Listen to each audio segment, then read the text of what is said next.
ओम नमः शिवाय। शिवजी सदा सहाय। ओम नमः शिवाय। गुरुजी सदा सहाय। रुद्र संहिता प्रथम खंड अध्याय 16। स्वयंभू मुनि और शतरूपा की, ऋषियों की तथा दक्ष कन्याओं की संतानों का वर्णन तथा सती और शिव की महानता का प्रतिपादन। ब्रह्मा जी कहते हैं, नारद, तदनंतर मैंने शब्द, मात्रा आदि सूक्ष्म भूतों को स्वयं ही प्रपंचित करके अर्थात उन पांचों का परस्पर सम्मिश्रण करके उनसे स्थूल आकाश, वायु, अग्नि, जल और पृथ्वी की सृष्टि की। पर्वतों, समुद्रों और वृक्षों आदि को उत्पन्न किया। कला से लेकर युग पर्यंत जो काल विभाग हैं उनकी रचना की। मुने, उत्पत्ति और विनाश वाले और भी बहुत से पदार्थों का मैंने निर्माण किया, परंतु इससे मुझे संतोष नहीं हुआ। तब सांभे शिव का ध्यान करके मैंने साधन परायण पुरुषों की सृष्टि की। अपने दोनों नेत्रों से मरीचि को, हृदय से भृगु को, सिर से अंगिरा को, व्यान वायु से मुनिश्रेष्ठ पुलह को, उदान वायु से पुलसत्य को, समान वायु से वशिष्ठ को, अपान से कृतु को, दोनों कानों से अत्रि को, प्राणों से दक्ष को, गोद से तुम को, छाया से करदम मुनि को तथा संकल्प से समस्त साधनों के साधन धर्म को उत्पन्न किया। मुनि श्रेष्ठ इस तरह उन उत्तम साधकों की सृष्टि करके महादेव जी की कृपा से मैंने अपने आप को कृतार्थ माना। तत्पश्चात संकल्प से उत्पन्न हुए धर्म मेरी आज्ञा से मानव रूप धारण करके साधकों की प्रेरणा से साधन में लग गए। इसके बाद मैंने अपने विभिन्न अंगों से देवता, असुर आदि के रूप में असंख्य पुत्रों की सृष्टि करके उन्हें भिन्न भिन्न शरीर प्रदान किए। मुनि, तदनंतर अंतर्यामी भगवान शिव की प्रेरणा से अपने शरीर को दो भागों में विभक्त करके मैं दो रूप वाला हो गया। नारद, आधे शरीर से मैं स्त्री हो गया और आधे से पुरुष। उस पुरुष ने उस स्त्री के गर्भ से सर्व साधन समर्थ उत्तम जोड़े को उत्पन्न किया। उस जोड़े में जो पुरुष था वही स्वयंभू मुनि के नाम से प्रसिद्ध हुआ। स्वयंभू मुनि उच्च कोटि के साधक हुए तथा जो उनकी स्त्री हुई वह शतरूपा कहलाई। वह योगिनी एवं तपस्विनी हुई। तात मुनि ने वैवाहिक विधि से अत्यंत सद सुंदरी शतरूपा का परिग्रहण किया और उससे वे मैथुन जनित सृष्टि उत्पन्न करने लगे। उन्होंने शतरूपा से प्रियव्रत और उत्तानपाद नामक दो पुत्र और 3 कन्याएं उत्पन्न की। कन्याओं के नाम थे आकुति, देवूति और प्रसूति। मुनि ने आकुति का विवाह प्रजापति रुचि के साथ किया। मछली पुत्री देवहूति करदम को ब्याह दी और उत्तानपद की सबसे छोटी बहन प्रसूति प्रजापति दक्ष को दे दी। उनकी संतान परंपराओं से समस्त चराचर जगत व्याप्त है।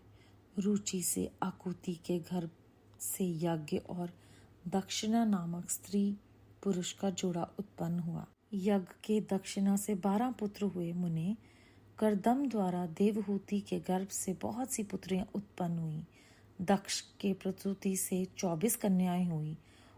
उनमें से श्रद्धा आदि 13 कन्याओं का विवाह दक्ष ने धर्म के साथ कर दिया। मुनीश्वर, धर्म की उन पत्नियों के नाम सुनो। श्रद्धा, लक्ष्मी, धृति, दृष्टि, पुष्टि, मेघा, क्रिया, बुद्धि, लज्जा, वसु, शांति, सिद्धि और कीर्ति, ये सब 13 हैं।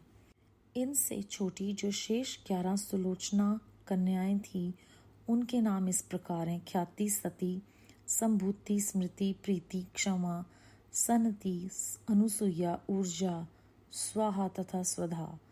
भृगु, शिव, मरीचि, अंगिरा, मुनि, पुलस्त्य, पुलह, मुनि श्रेष्ठ कृत, अत्रि, वशिष्ठ, अग्नि और पितरों ने क्रमशः इन ख्याति आदि कन्याओं का परिग्रहण किया। भृगु आदि मुनि श्रेष्ठ साधक हैं। इनकी संतानों से चराचर प्राणियों सहित सारी त्रिलोकी भरी हुई है। इस प्रकार अंबिका पति महादेव जी की आज्ञा से अपने पूर्व कर्मों के अनुसार बहुत से प्राणी असंख्य श्रेष्ठ दिव्यों के रूप में उत्पन्न हुए। कल्प पे से दक्ष के 60 कन्याएं बताई गई हैं। उनमें से 10 कन्याओं का विवाह उन्होंने धर्म के साथ किया। 27 कन्याएं चंद्रमा को ब्याह दी और विधि पूर्वक 13 कन्याओं के हाथ दक्ष ने कश्यप के हाथ में दे दिए। नारद, उन्होंने 4 कन्याएं श्रेष्ठ रूप वाले तक्षर्य अरिष्ट नेमि को ब्याह दी तथा भृगु, अंगिरा और कुशाश्रव को 2-2 कन्याएं अर्पित की। उन स्त्रियों से उनके पतियों द्वारा बहुसंख्यक चराचर प्राणियों की उत्पत्ति हुई। मुनिश्रेष्ठ, दक्ष ने महात्मा कश्यप को जिन 13 कन्याओं का विधि पूर्वक दान किया था, उनकी संतानों से सारी त्रिलोकी व्याप्त है।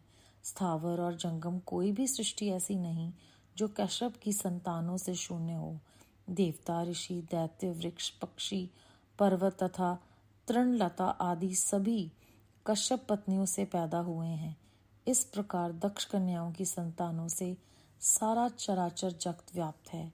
पाताल से लेकर सत्यलोक पर्यंत समस्त ब्रह्मांड निश्चय ही उनकी संतानों से सदा भरा रहता है, कभी खाली नहीं होता।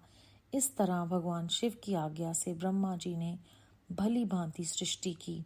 पूर्व काल में सर्वव्यापी शंभु ने जिन्हें तपस्या के लिए प्रकट किया था तथा रुद्रदेव ने त्रिशूल के अग्रभाग पर रखकर जिनकी सदा रक्षा की है, वे ही सती देवी लोकहित का कार्य संपादित करने के लिए दक्ष से प्रकट हुई थी। उन्होंने भक्तों के उद्धार के लिए अनेक लीलाएं की थी। इस प्रकार देवी शिवा ही सती होकर भगवान शंकर से ब्याही गई, किंतु पिता के यज्ञ में पति का अपमान देख उन्होंने अपने शरीर को त्याग दिया और फिर उसे ग्रहण नहीं किया। वे अपने परम पद को प्राप्त हो गई। फिर देवताओं की प्रार्थना से वे शिवा पार्वती रूप में प्रकट हुई और बहुत भारी तपस्या करके पुनः भगवान शिव को उन्होंने प्राप्त कर लिया। मुनीश्वर, इस जगत में उनके अनेक नाम प्रसिद्ध हुए। उनके कालिका, चंडिका, भद्रा, चामुंडा, विजया, जया, जयंती, भद्रकाली, दुर्गा, भगवती, कामाख्या, कामदा, अम्बा, मृडानी और सर्वमंगला आदि अनेक नाम हैं जो भोग और मोक्ष देने वाले हैं। ये सभी नाम उनके गुण और कर्मों के अनुसार हैं। मुनि श्रेष्ठ नारद, इस प्रकार मैंने सृष्टि कर्म का तुमसे वर्णन किया है। ब्रह्मांड का यह सारा भाग भगवान शिव की ही आज्ञा से मेरे द्वारा रचा गया है। भगवान शिव को परब्रह्म परमात्मा कहा गया है। मैं, विष्णु तथा रुद्र, ये 3 देवता गुण भेद से उन्हीं के रूप बतलाए गए हैं। वे मनोरम शिवलोक में शिवा के साथ स्वच्छंद व्यवहार करते हैं। भगवान शिव स्वतंत्र परमात्मा हैं, निर्गुण और सगुण भी वही हैं। अध्याय 16 समाप्त। इस अध्याय में हमने जाना कि सबसे पहले तो ब्रह्मा जी जब भी अपने कोई कार्य करते हैं तो वो ये नहीं बोलते कि करण करावनहार महाशिव हैं, शिव जी भगवान की ही करनी है, वो सिर्फ निमित्त हैं। बार बार वो इस बात को दोहराते हैं हम सबको प्रेरणा देने के लिए कि हम ये कभी ना भूलें कि सारी सृष्टि वही चलाते हैं, उन्हीं के हाथ में सारा नियंत्रण है। फिर पहले भाग में हमें बहुत साफ साफ ये समझा रहे हैं कि सब जितने भी पुरुषों की सृष्टि है वो सब उन्हीं के अंगों से बने हैं। इसकी विस्तृत जानकारी हमें मिलती है। आगे चलकर उन्होंने स्वयंभू मनु और शतरूपा उनकी जो पत्नी है उनका जिक्र किया और कैसे मैथुन जनित सृष्टि वहाँ से उत्पन्न हुई।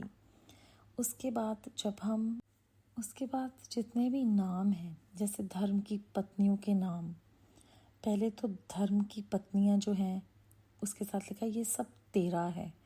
तो ये सब 13 है को अगर हम एक गहराई से समझें कि परमात्मा सब कुछ आपका है, फिर ये जो नाम भी हैं उनके कितने गहरे मतलब हैं कि धर्म की पत्नी श्रद्धा, लक्ष्मी, लज्जा, शांति, सिद्धि, कृति, ये बहुत गहरी बातें जो ऐसे समझाई जाती हैं कि दिल को छू जाती हैं कि कितनी गहराई से वो हमें धर्म के साथ इन सब नामों को जोड़कर हमें ये समझाया कि ये अलग नहीं है, ये एक दूसरे के साथ जुड़े हुए हैं। और जब वो कहते हैं ना कि तथा संकल्प से समस्त साधनों के साधन धर्म को उत्पन्न किया, इससे समझ में आता है कि सब चीज़ का जो आधार है वो धर्म है। और धर्म क्या है?